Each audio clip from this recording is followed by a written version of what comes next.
and shrink. Memories blur faster than you think.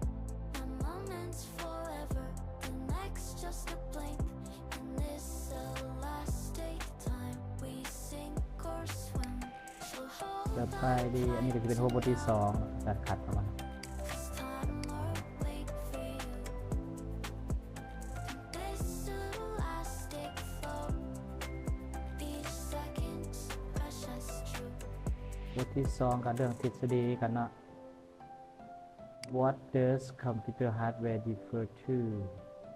คอมพิวเตอร์ฮาร์ดแวร์เนาะอันนี้เราว่าเรื่องซอฟต์แวร์โปรแกรม and application จะบ่แม่นเนาะคอมพิวเตอร์เน็ตเวิร์กอินเทอร์เน็ตอินเตอร์คอนเนคชั่นจะบ่แม่น data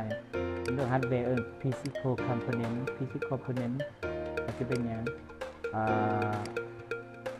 อุปกรณ์ที่เราเห็นใน physical มันเราเห็นเป็นตัวเนาะต่อวันนี้ตัวที่2อุปกรณ์ประเภทใดชนิดใดที่ว่าอ้างอิงเป็นผู้ว่าให้ผู้ว่าแบรนด์ของคอมพิวเตอร์อันมาต้องมีมอเตอร์บอร์ดตอบตัวนี้ได้ตอบตัวนี้ได้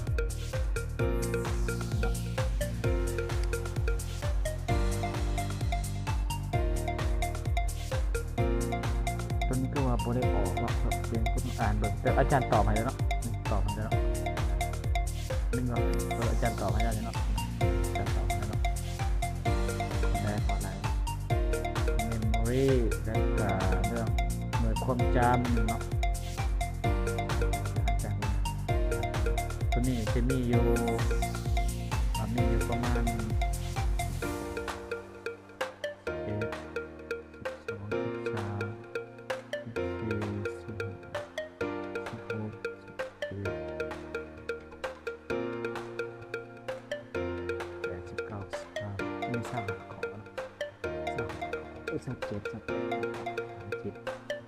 30 ข้อนึงเนาะเราก็สามารถไปอ่านเบิ่งเนาะไปตอบดูสมัครแคปจออะไรจอเอาเนาะเราเพิ่ม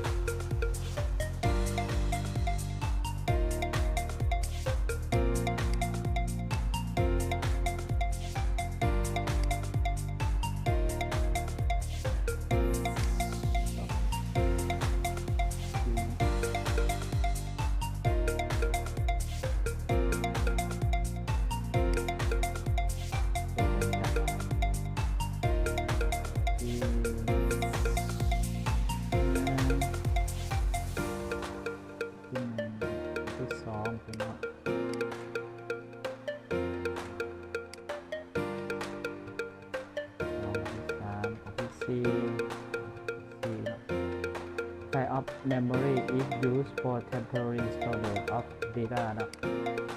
that the CPU need to access quickly ตัวไรเนาะว่าอุปกรณ์หน่วยความจำชนิดหน่วยความจำ temporary หน่วยความชั่วคราว temporary data storage เนาะอุปกรณ์หน่วยความจำชั่วคราวตัวใดที่ว่า CPU ต้องการใช้ตลอดเนาะบอกก็จะเป็นแรมเนาะเพราะว่าแรมจะเป็นหน่วยความจำชั่วคราวเนาะแรมมันเป็นหน่วยความจำชั่วคราวคือลอมเป็นหน่วยความจำทาวรเนาะลอมคือเราเรียนเนาะหน่วยความจำทาวรเนาะตัวนี้อย่าง with storage device provide permanent storage for data application and operating system เนาะอุปกรณ์หน่วยความจำตัวใดที่ว่าเก็บข้อมูลบันทึกข้อมูลบันทึกแอปพลิเคชันโปรแกรมและการเรื่องระบบปฏิบัติการเนาะจะเป็นฮาร์ดดิสก์เนาะฮาร์ดดิสก์คือฮาร์ดดิสก์คันคอมเฮาบ่มีฮาร์ดดิสก์เฮาก็บ่สามารถหยังติดตั้งโปรแกรมบ่สามารถติดตั้งระบบปฏิบัติการบ่สามารถติดตั้งพวก Microsoft Office หรือว่าโปรแกรมเบิ่งหนังฟังเพลงต่างๆเนาะที่เป็นฮาร์ดดิสก์ตัวที่6 What is the rule of graphic processing unit in CPU is computer เนาะข้อที่4เนาะคือกราฟิกมันใส่เฮ็ดอีหยังเนาะใส่ในเฮ็ดอีหยังกราฟิกนี่นะมันใส่เกี่ยวกับเฮ็ดหยัง มันจะเป็นพวกอย่างในการอ่าเบิ่งวิดีโอพวกเฮ็ดแอนิเมชันอย่างต่างๆ แบบมีความละเอียดตัวนี้จะมีความละเอียดเนาะข้อที่7คือ power supply จุดประสงค์ของมันเป็นอย่างจุดประสงค์ของ power supply ก็คือเป็นตัวกระจายไฟเนาะ power supply เนาะอยู่ในคอมพิวเตอร์มันจะมีอยู่ในหน่วยเคสมันจะมี power supply หน่วย power supply เนาะใส่ได้ยังอ่าครับเป็นยังเป็นตัวกระจายไฟให้กับทุกๆอันนะอุปกรณ์อยู่ในคอมพิวเตอร์เนาะหมายความมันจะเสียไฟอยู่ในนั้นเนาะกระจายไฟหน่วยเคสหน่วย power supply กระจายให้เบิ่งได้ power supply power supply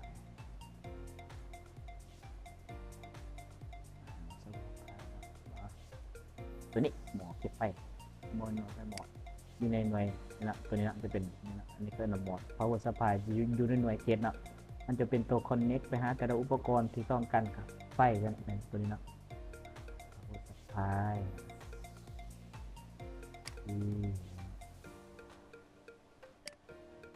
อันเติม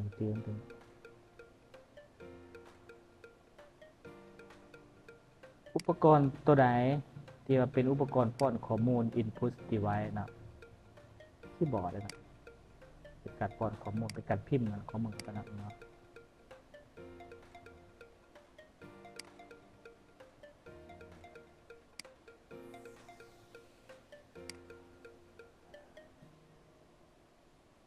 What type of memory is lower when the computer is turned off มันเนาะจะเป็นแรมเนาะคือแรมจะเป็นหน่วยความจำชั่วคราวในกรณีคอมพิวเตอร์ครับปิดข้อมูลถ้าจะเสียบ่สามารถอื่นข้อมูลได้แรมเป็นต่อไปการใหม่คุณเนาะอ่านเบิ่งเติมเนาะอันนี้จะเป็นตัวหัวที่2เนาะopen list on folder เนาะ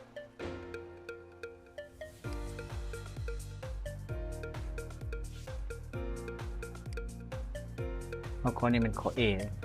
เนาะopen list on border tune in the format cell to tune เนาะเป็นข้อ A เนาะง่ายๆข้อ A เนาะใส่ข้อ A เนาะใส่แล้ว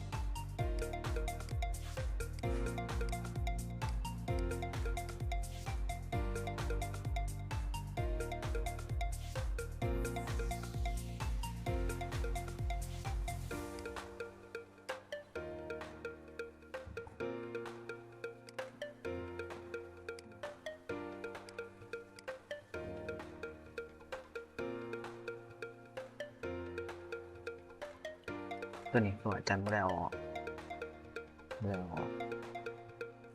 Excel มันยังตัวเอาออกเสียงเอาออกเสียงไปแล้ว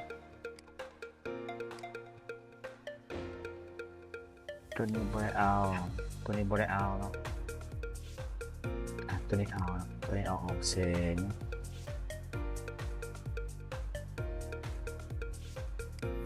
ตัวนี้ก็บ่ได้เอา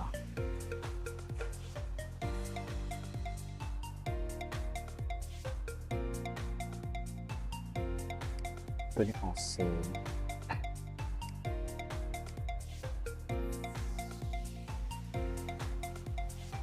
ตัวนี้บ่ได้เอาบ่ได้เอา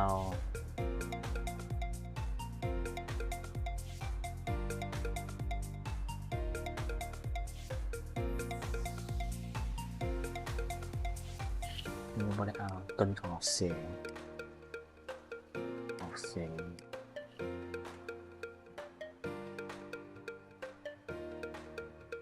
ต้นออกเสียงเหรอ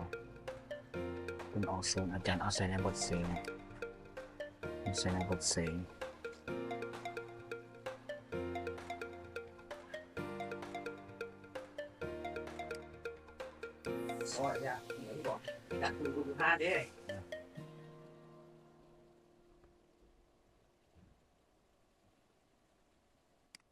ได้เอา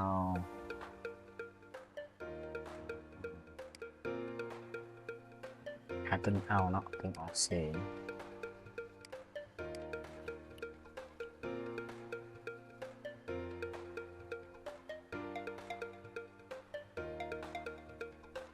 ตัวนี้โปรเจกต์เอา